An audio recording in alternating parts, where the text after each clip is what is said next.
శరన్నవరాత్రులలో అమ్మవారిని 9 రూపాలలో పూజిస్తారు. వాటిని నవరూపాలు, నవదుర్గలు అంటారని మీకు తెలుసా? ఈ 9 రోజుల అమ్మవారి రూపాలు: మొదటి రోజు శైలపుత్రి.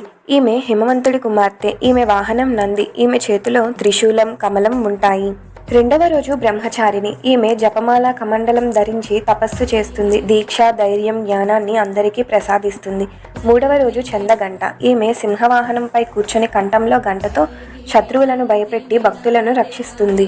నాలుగవ రోజు కూష్మాండ. ఈమె అండ రూపంలో విశ్వసృష్టి చేసిన అమ్మవారు. 8 చేతులతో వివిధ ఆయుధాలను ధరించి ఉంటారు. ఐదవ రోజు స్కందమాత. ఈమె కుమారస్వామికి తల్లిగా ఆరాధించబడుతుంది. ఈమె సింహవాహనంపై కూర్చుంటుంది. ఆరవ రోజు కాత్యాయని. ఈమె మహిషాసుర మర్దినిగా ప్రసిద్ధి. ఈమె అద్భుత శౌర్యశక్తి ప్రసాదిస్తుంది. ఏడవ రోజు కాలరాత్రి. ఈమె భయంకరమైన రూపం, నల్లని వర్ణంతో దర్శనమిస్తుంది. శత్రువులను సంహరించి భక్తులకు రక్షణ ఇస్తుంది. ఎనిమిదవ రోజు మహాగౌరి. ఈమె గౌరవర్ణంతో ప్రకాశించే రూపం, పవిత్రత, సౌందర్యం, సౌభాగ్యములను ప్రసాదిస్తుంది. తొమ్మిదవ రోజు సిద్ధిరాత్రి. ఈమె సమస్త సిద్ధులను, శక్తులను ప్రసాదిస్తుంది. అష్టసిద్ధులు, నవనిధులను అనుగ్రహిస్తుంది. చివరిగా 10వ రోజు విజయదశమి. చెడుపై మేలుకి జయం లభించిన పర్వదినం. ఇవేనండి మన అమ్మవారి రూపాలు. ఇలాంటి మరిన్ని విశేషాల కోసం మన ఛానల్ని సబ్స్క్రైబ్ చేసుకోండి. Thank you for watching.